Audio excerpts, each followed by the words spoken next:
Hello, welcome to today's class.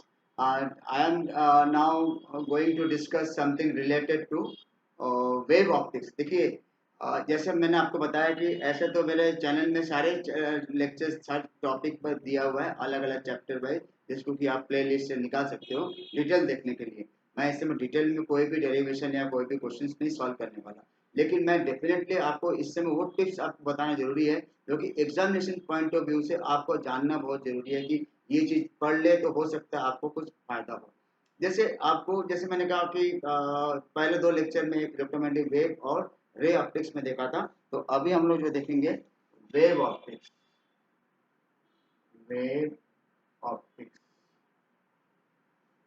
तो wave optics को हम लोग तीन पार्ट में डिवाइड कर सकते हैं। तीन चीज जो इसमें बहुत ही अलग अलग फॉर्मेट में है। नंबर वन है Huygens theorem, Huygens law. Number two आपका जो है इंटरफ्रेंस।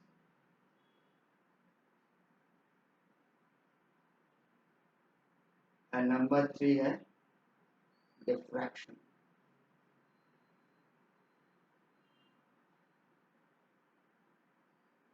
ये तीन चीज इस चैप्टर में मेन मेन पॉइंट है, ठीक है। तो इस पॉइंट ऑफ में से क्या क्या चीज आते हैं, क्या क्या चीज नहीं आते, आपको बिल्कुल बता दें। हाइगन्स प्रिंसिपल, जैसे मैंने बताया, ये कॉन्सेप्चुअल क्वेश्चन में बहुत आता है। जैसे आपको ये बता दिया, what is the difference between wave front, what is the difference between wave front and ray of light. इन दोनों में क्या डिफरेंस है?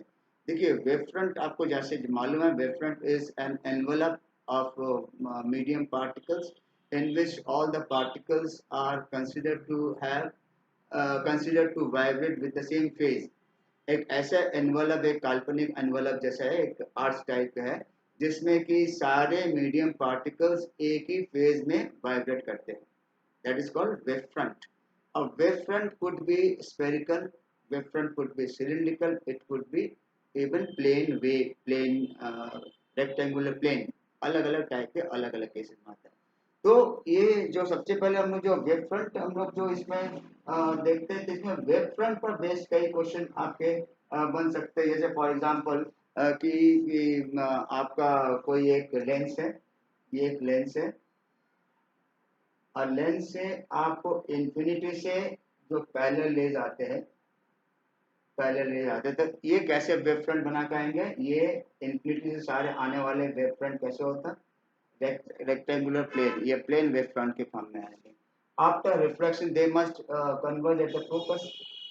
इधर रे के हिसाब से ये कन्वर्ज होगा फोकस पे। लेकिन जब हम लोग इसका वेव फ्रंट बनाएंगे, तो वेव फ्रंट में यहाँ पर इसी ये पॉइंट पे आपका मिल रहा है, तो wave front will be like this. तो ये इसका स्फेरिकल वेव फ्रंट बनेगा। और इसका आप देख सकते हैं, ये फॉर्मेट है, ये इंसिडेंट वेव फ्रंट है, और ये आपका रिफ्रैक्टेड वेव फ्रंट है।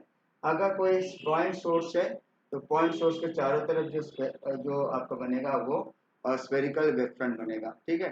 तो और जैसे मान लीजिए आपका प्रिज्म है, suppose you are having a prism. तो प्रिज्म में तो यहाँ पर भी लाइन आएंगे और यहाँ से भी लाइन फॉर्म में जाएंगे। तो ये इंसिडेंट रे, और इंसिडेंट रे में भी आपका प्लेन वेव फ्रंट ऐसे होगा, और रिफ्रैक्ट इन इमरजेंट में भी आपका जो है वेव फ्रंट ऐसे रेक्टेंगुलर ही होगा, आपको दिख सकते हैं।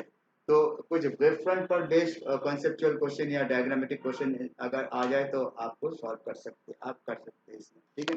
अच्छा, और इसके बाद जो है कॉन्सेप्चुअल क्वेश्चन वेव फ्रंट पर बन सकते हैं, हाइगन्स प्रिंसिपल पर बन सकते हैं। और जैसे मैंने कहा कि वेव फ्रंट और रे ऑफ लाइट में क्या डिफरेंस है, तो वेव फ्रंट क्या है? Wave front is an envelope in which medium particles are found to vibrate with the same phase, ठीक है। Whereas a ray of light is an imaginary line or imaginary path in which in which the optical energy can propagate। Optical यानी light energy जो है वो propagate करता है एक imaginary line पर बेस्ड, इमेजिनरी पाथ पर। उस पाथ को हम लोग क्या कहते हैं? रे ऑफ लाइट। और वेव फ्रंट हमने बता दिया, wave front is an envelope in which all the medium particles vibrate with the same phase. तो सेम फेज में वाइब्रेट करेंगे तो उस चीज़ को वेव फ्रंट कहते हैं। Wave front could be different, wave front could be wave like this. ये कैसे है, ये आपका रेक्टेंगुलर वेव फ्रंट है या प्लेन वेव फ्रंट है, and this is spherical wave front है, और ये भी स्फेरिकल वेव फ्रंट है, ये भी प्लेन वेव फ्रंट है। अगर आपके एक पतला सा एक स्लिट है, मान लीजिए स्लिट है, तो इसके चारों तरफ का वेव फ्रंट कैसे बनेंगे, सिलिंड्रिकल। इसका वेव फ्रंट आपका सिलिंड्रिकल बनेगा। एक स्लिट का वेव फ्रंट चारों तरफ होता है सिलिंड्रिकल, यानी कि ये स्लिट है तो इससे निकलने वाले वेव फ्रंट ऐसे ऐसे निकलेंगे, ऐसे ऐसे जाएंगे आगे, ठीक है। ये अगर स्लिट है, for example if you consider this as a slit, then wave front will be like this, ऐसे चलता रहेगा। तो इस अलग अलग वेव फ्रंट के फॉर्म में एक क्वेश्चन बन सकता है। अच्छा, इसी के साथ साथ आपका reflection and refraction of light, ये डिस्क्रिप्टिव क्वेश्चन मतलब बड़े क्वेश्चन में आ सकते हैं, 2 नंबर के क्वेश्चन में एटलीस्ट, कि जिसमें कि describe the reflection of light by means of Huygens principle. तो हाइगन्स प्रिंसिपल का डेफिनेशन वगैरह तो सब मेरे लेक्चर वीडियो में मिल जाएगा, वो सब मैं यहाँ पर नहीं बोलने वाला। मुझे जो बोलना है खास बात वो यही है कि आपको क्या क्या चीज़ देखना है इस चैप्टर में, जो कि बहुत ही इम्पोर्टेंट है, ठीक है। अच्छा, इस चैप्टर में जैसे मैंने कहा कि इसमें एक तो आपका वेव फ्रंट ओरिएंटेड क्वेश्चन जो कि कॉन्सेप्चुअल क्वेश्चन में आ जाएंगे। अच्छा, दूसरे क्वेश्चन जो आपका है वो मैंने कहा reflection and refraction, reflection and refraction on the basis of Huygens principle। ये हालांकि बहुत ही एक कॉमन क्वेश्चन है, इजी क्वेश्चन है, सीबीएसई का नेचर है, कभी इजी क्वेश्चन बहुत कम ही देते, लेकिन कह नहीं सकते पेंडेमिक के बाद एग्जाम हो रहा है, अगर इजी पेपर बने तो ये आ सकता है क्वेश्चन, अदरवाइज ये हमेशा थोड़ा कॉन्सेप्ट बेस्ड क्वेश्चन बना कर दिए जाते हैं। जैसे मैंने कहा कि वेब फ्रंट पर बेस्ड क्वेश्चन कॉन्सेप्चुअल क्वेश्चन हो सकता है, जो जो जिनको आता है थोड़ा बहुत वो डेफिनेटली लिख सकते हैं, बना सकते हैं। अच्छा, इसके बाद जो इंटरफ्रेंस के मामला है, जहाँ तक मामला है कि इंटरफ्रेंस ऑफ लाइट, और उसमें क्या क्या दे सकते हैं जी, इसमें तो मैं आपको जरूर बताऊंगा कि डेरिवेशन का जो भी थोड़ा बहुत पॉसिबिलिटी है इस चैप्टर में वो केवल इंटरफ्रेंस से ही है। डेरिवेशन का जहाँ तक बहुत डायरेक्ट क्वेश्चन यहाँ पर आते नहीं है, सीबीएसई में मोस्टली कॉन्सेप्चुअल क्वेश्चन ही आते हैं या कोई न्यूमेरिकल आ सकते हैं, लेकिन न्यूमेरिकल का भी चांसेस बहुत कम है, आपको ये भी बता दें, इससे सैंपल पेपर आपने देखे ही है, थोड़ा बहुत न्यूमेरिकल आते तो इसी चैप्टर से आएगा, वो भी इंटरफ्रेंस पर बेस्ड न्यूमेरिकल आ सकता है। तो नेक्स्ट यहाँ पर इंटरफ्रेंस है, इस पर आपका जैसे आपका कोई भी एक फार्मूला है कि I maximum upon I initial equal to 4, यानी कि I maximum equal to 4 times of I initial, यानी कि double Young's double slit experiment में अगर दोनों ही स्लिट से इक्वल इंटेंसिटी के लाइट पास कर रहे हैं तो दोनों ही आई नॉट है मान लो, यानी दोनों के निकलने वाले एम्पलीट्यूड ए है, दोनों ही इक्वल है, ए दोनों ही है। तो उस केस में क्या हो जाएगा कि इंटेंसिटी विल बी 4 टाइम्स, क्योंकि A1 plus A2 whole square, यानी कि 2a होल स्क्वायर मतलब 4a स्क्वायर हो जाएगा। तो 4a square is the equivalent of the intensity, तो that means 4 times of intensity 4 I naught. तो इसलिए I maximum equal to 4 times of I naught. तो इस पर बेस्ड कुछ कॉन्सेप्चुअल क्वेश्चन आ सकते हैं, इंटेंसिटी पर बेस्ड कुछ कॉन्सेप्चुअल क्वेश्चन आ सकते हैं। और अगर डेरिवेशन कभी पॉसिबल है इस क्वेश्चन में, तो आपका beta equal to lambda D by small D, ये जो क्वेश्चन आपका है beta equal to lambda D by small D, ये आपका फ्रिंज विड्थ का डेरिवेशन है by Young's double slit experiment. जो थोड़ा बहुत अगर एक्सपेरिमेंट इसमें पॉसिबल है तो या तो इंटेंसिटी पर बेस्ड कोई क्वेश्चन कॉन्सेप्चुअल क्वेश्चन आ गया, या इस पर बेस्ड डेरिवेशन फॉर्म में कुछ चीज आ जाए आपका, ठीक है। और इसके कुछ भी दे सकते हैं कि अगर मान लो कि मैंने पूरा जो है सिस्टम को पानी में रख दिया, तब क्या आ जाएगा, फ्रिंज विड्थ में कुछ डिफरेंस पड़ेगा या नहीं पड़ेगा। अगर पानी में रखने से म्यू बदल जाता है तो हो सकता है लैम्डा उसी तरह बदल जाए, उसके हिसाब से ये भी चेंज हो जाएगा, ठीक है। तो इस फॉर्मेट में भी कुछ वो भी कॉन्सेप्चुअल क्वेश्चन आ गया, इससे ज़्यादा कुछ नहीं है, ठीक है। तो ये इंटरफ्रेंस पर बेस्ड न्यूमेरिकल भी बहुत समा जाते हैं, जिसमें कि ये दे दिया कि मान लो कि जैसे इंटरफ्रेंस में आप लोग देखते हैं कि ये आपका दे रखा है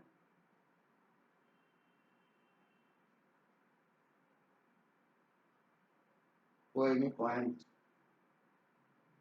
कहीं पर भी, मान लीजिए आपने यहाँ पर दे रखा है कि यहाँ पर मीट करते हैं और this is the central point O, यहाँ से डिस्टेंस एक्स है और आपका ये डिस्टेंस है स्मॉल डी, S1 S2, ठीक है। और ये है आपका एंगल थीटा, और इस फॉर्मेट में हम लोग करते देखते हैं कि इस चीज़ को पार्ट डिफरेंस मान के चलते हैं। तो this is equal to N lambda, और N lambda equal N lambda upon this small D is equal to, हम लोग क्या मान के चलते हैं कि x upon capital D, where capital D is the distance between screen and slit। तो इस पॉइंट ऑफ व्यू से एक्स एन सॉरी तो X N equal to N lambda capital D by small D. तो इस format में भी बहुत समय क्वेश्चन पूछ लेते हैं। तो एक्स एन क्या है, distance of nth bright fringe from central fringe, and lambda is the wavelength, capital T is the distance between screen and this is screen, this is slit, और ये डिस्टेंस फॉर्मेट में आ जाते हैं। तो इससे भी आपको क्या निकालना, कोई न्यूमेरिकल पॉइंट ऑफ व्यू अगर आ जाए, अगर डेरिवेशन ये डायरेक्ट ना पूछ ले तो हो सकता है इसी से घुमा कर ये न्यूमेरिकल पूछ लिया तो वो इक्वलेंट हो गया। तो 3 नंबर के क्वेश्चन करीब इसमें इसी फॉर्मेट में पूछ लेते हैं, तो बिल्कुल कॉमन है। इसमें खाली ये पूछ रही है नहीं, ये चैप्टर ऐसा है कि जैसे मैंने बताया कि वेव ऑप्टिक्स, रे ऑप्टिक्स और इलेक्ट्रोमैग्नेटिक वेव तीनों मिलाकर करीब 18 मार्क्स के क्वेश्चन, 17 to 18 मार्क्स के क्वेश्चन आते हैं। तो अगर किसी में 1 नंबर कम हो गया तो किसी एक में 1 नंबर जुड़ भी जाएंगे, एक्स्ट्रा भी हो जाएंगे। तो जैसे इसमें एक क्वेश्चन इस पर आगे 2 नंबर वाले में इंटेंसिटी में रिलेशन, तो एक हो सकता है आपका 3 नंबर के ये इसका डेरिवेशन भी आ जाए, ठीक है। तो डेरिवेशन और ये दोनों साथ साथ देना मुश्किल है, या तो एक न्यूमेरिकल ये दे देंगे या इसके साथ डिफ्रैक्शन के क्वेश्चन दे सकते हैं। तो नेक्स्ट जो क्वेश्चन इसमें आ सकता है वो है डिफ्रैक्शन। डिफ्रैक्शन में तो आपको इंटेंसिटी ग्राफ आना बहुत जरूरी है। मैं आपको बिल्कुल क्लियर बता देता हूँ कि डिफ्रैक्शन में जो डिफ्रैक्शन देखेंगे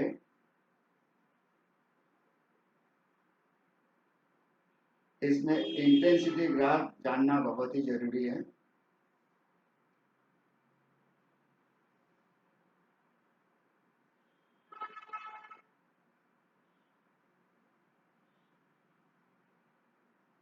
ये इंटेंसिटी ग्राफ होता है जिसमें lambda by a, lambda by a, ठीक है, ये हो जाएगा 2 lambda by a, 3 lambda by a, 2 lambda by a, 3 lambda by a, except ये माइनस माइनस माइनस, ये प्लस प्लस प्लस। यहाँ पर ये इंटेंसिटी है और इधर है आपका angular displacement. This is your angular displacement versus this, इसको हम लोग इंटेंसिटी ग्राफ को कहते हैं, इंटेंसिटी ग्राफ। तो आपसे मुझे यही रिक्वेस्ट, मैं अभी इसको डिस्क्राइब नहीं करने जा रहा हूँ, ये सब चीज़ मेरा ऑलरेडी लेक्चर्स में है। मैं जरूर बताऊंगा कि आप जब वो चेक करते क्या चेक करेंगे, जब आप इसमें देखेंगे क्वेश्चन बैंक में चेक करेंगे तो डिफ्रैक्शन वाले पैटर्न जब भी होगा इसमें ध्यान रखना इंटेंसिटी ग्राफ संबंधित जो भी क्वेश्चन होता है, इंटेंसिटी डिस्ट्रीब्यूशन का भी कर सकते हैं, तो उसको देख के ये निकाल सकते हैं। तो ये सेंट्रल विड्थ का, ये सेंट्रल मैक्सिमम का जो है विड्थ है, तो एंगुलर विड्थ कितना है, 2 theta is always equal to 2 lambda by a. 2 lambda by a होता है सेंट्रल विड्थ का आपका सेंट्रल फ्रिंज का एंगुलर विड्थ। तो इस टाइप के हम लोग इसको एंगुलर विड्थ हम लोग देख लेंगे इसी चैप्टर में। और इसी टाइप के क्वेश्चन में हम लोग ध्यान रखेंगे कि कैसे कैसे क्वेश्चन बन सकते हैं, दैट वी मस्ट नो, ठीक है। इसी से बहुत से हम लोग लीनियर वेट भी निकाल लेते हैं। तो लीनियर विड्थ, एंगुलर विड्थ, इस टाइप के क्वेश्चन जितने भी आपको मिले तो उसको बिल्कुल इग्नोर मत करिए, सब क्वेश्चन बैंक से उसको देख लीजिए। और मैं जरूर कहूंगा कि इसमें इंपॉर्टेंट चीज क्या है, डेरिवेशन में केवल यंग्स डबल स्लिट एक्सपेरिमेंट्स में आपको आता है, और आप कुछ हद तक कह सकते हैं रिफ्लेक्शन और refraction of light by Huygens principle, वो डेरिवेशन कम एक्सप्लेनेशन दोनों है, वो ये चीज आ गया। और डिस्क्रिप्टिव क्वेश्चन में जैसे मैंने कहा कि diffraction by Young's, sorry diffraction by single slit, and also describe the energy distribution और इंटेंसिटी डिस्ट्रीब्यूशन ग्राफ। तो ये intensity versus this angular displacement, ठीक है। तो ये एंगुलर पोजीशंस और इंटेंसिटी पर बेस्ड डिफ्रैक्शन के लिए ग्राफ है। इसमें बीच वाले सेंटर मैक्सिमम निकाल है, ये फर्स्ट मिनिमम है, second minimum, third minimum, so on. Okay, and this is the basic thing. इसमें कभी ऐसे जनरल क्वेश्चन कभी नहीं आते हैं कि how you differentiate between interference and diffraction, बहुत ही आसान क्वेश्चन होंगे। 4-5 पॉइंट्स है जो नोट्स में भी मैंने बताया हमारे प्रीवियस लेक्चर में, तो वो तो आपको रट जाएंगे। लेकिन वो चीज़ तरह एक जनरल नेचर में आप देख लीजिए कि अगर बाई चांस पेपर थोड़ा सिंपल बनाने की कोशिश किया बहुत सीरियस तभी आएगा, अदरवाइज वो जनरल नहीं आते कि difference how you differentiate between interference and diffraction, लेकिन तो भी एक बार पढ़ जरूर लीजिएगा, ठीक है, इनके बीच का डिफरेंस। लेकिन जो आते हैं उसमें energy distribution, intensity distribution curve ये आ जाते हैं, और इसके साथ साथ जैसे मैंने कहा इंटरफेरेंस पर बेस्ड न्यूमेरिकल फ्रिंज विड्थ पर या डिस्टेंस और ये सब चीज़ निकालने के लिए, या सेंट्रल फ्रिंज और सेंट्रल मैक्सिमम, इसका एंगुलर विड्थ कितना होगा ये से भी कभी कभी पूछ लेते हैं, एंगुलर विड्थ, लीनियर विड्थ, इस टाइप के जितने संबंधित क्वेश्चन होगा उनको आपको अच्छी तरह से आना चाहिए, ठीक है, जिससे कि आपको कभी मतलब कम से कम एग्जामिनेशन टाइम में आपको वो हच पच ना लगे। आप ये चीज़ बहुत क्लियरली पहले मेरे वीडियो देखने के बाद इसको एक बार आप क्वेश्चन बैंक से आपका देख लीजिए, क्वेश्चन निकले मेरे ख्याल से जरूर आपके ये जो ऑप्टिक्स वाला क्वेश्चन आपका बेटर होगा, ठीक है। तो ये तो मेरा आज का लेक्चर है। तो इसके बाद के जो हम एक दो लेक्चर और बनाएंगे जो कि इसी सारे चैप्टर्स कवर करने चाहिए, तो उसमें हम लोग ये चीज़ देखेंगे, atomic physics and nuclear physics, उनको एक साथ देखेंगे। लास्ट वाले लेक्चर में जो होगा हम लोग फोटो इलेक्ट्रिक इफेक्ट के साथ साथ ट्रांजिस्टर्स को देखेंगे, सॉरी आप डायोड्स को, जंक्शन डायोड्स को देखेंगे। तो इस टाइप के 4-5 लेक्चर जो अभी बना दिए ये रिवीजन के लिए आपके लिए है, तो आप रेगरस बहुत जल्दी जल्दी रिवाइज करिए, और मेरे ख्याल से आपका चीज़ आपके एग्जामिनेशन डेफिनेटली बेटर हो। कोशिश करते, I hope that you must get maximum marks, 90% above सब लोग को पाए। तो आपका मेहनत, ये तो मेरा कल टिप्स हमने बताया, मेहनत बाकी आपके हैं। Best of luck for everyone so that you must get success. And if you have not subscribed my channel, then please do it immediately, so that in future also I will give more better explanation and better results for even NEETs and IIT JEE also. Okay, thank you very much.